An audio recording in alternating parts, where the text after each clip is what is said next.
hoş geldiniz. Sefalar getirdiniz. İnşallah bugün bizim de sevinç günümüz. Bizim elhamdülillah bizim sevinç günümüz. Sizinle beraber inanın aileniz kadar biz de sevinçliyiz. Çok teşekkürler. Allah razı olsun. Çok sağ olun. Bir grup olarak geldik. Yönetimdeki başkanlar, teşkilata gider. Hepimiz buradayız. Sizin için buradayız. Sonsuz teşekkürler. Allah razı olsun. Çok teşekkürler. Hoş Çok geldiniz. sağ olun. Çok teşekkür ediyorum.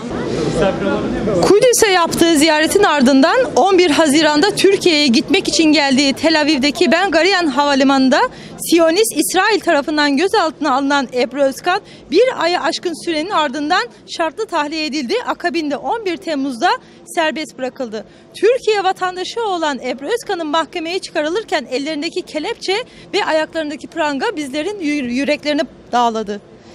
Bu kelepçe ve pranga ile görüntülenmesi büyük bir skandala imza atmıştır.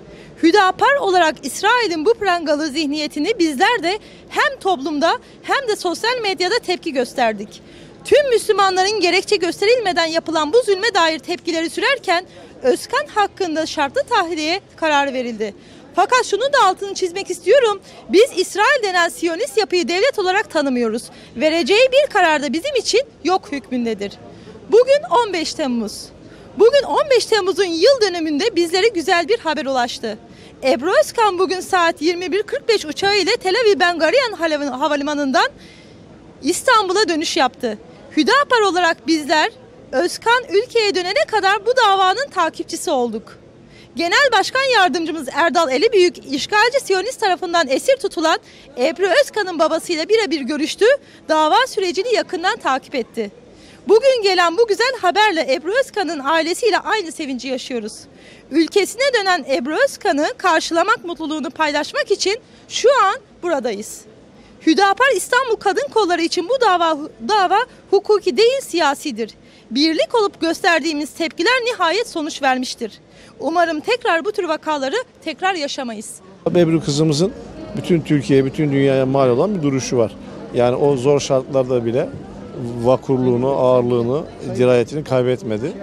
Tam bir Müslüman Türk kızı gibi davrandı. Ondan dolayı çok büyük bir sempati kazandı.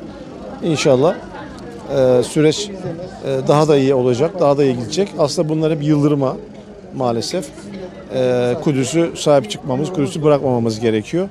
Ebru bu anlamda gerçekten önemli bir örnek oldu diyebilirim. Hepimize, bütün gençler örnek oldu diyebilirim.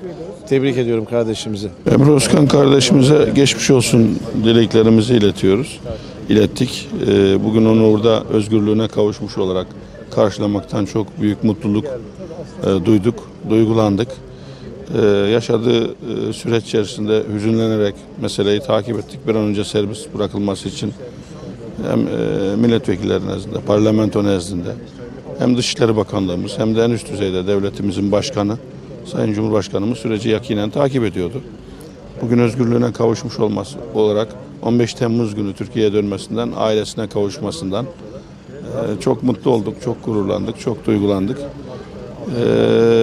Ebru'nun mahkemeye çıkarkenki görüntüsü, o vakarlı duruşu, o vakur duruşu milletimizin Kudüs davasına, Kudüs sevdasına, Kudüs aşkına bağlılığını, duyarlılığını, bilincini, şuurunu gösteren en güzel kareydi.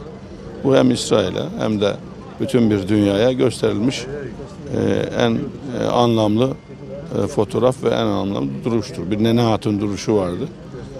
Kollarımıza, ayaklarımıza pranga vursanız da yüreğimize, kararlılığımıza, duruşumuza, şuurumuza, bilincimize, Kudüs sevdamıza ve aşkımıza pranga vuramazsınız demek anlamına geliyordu.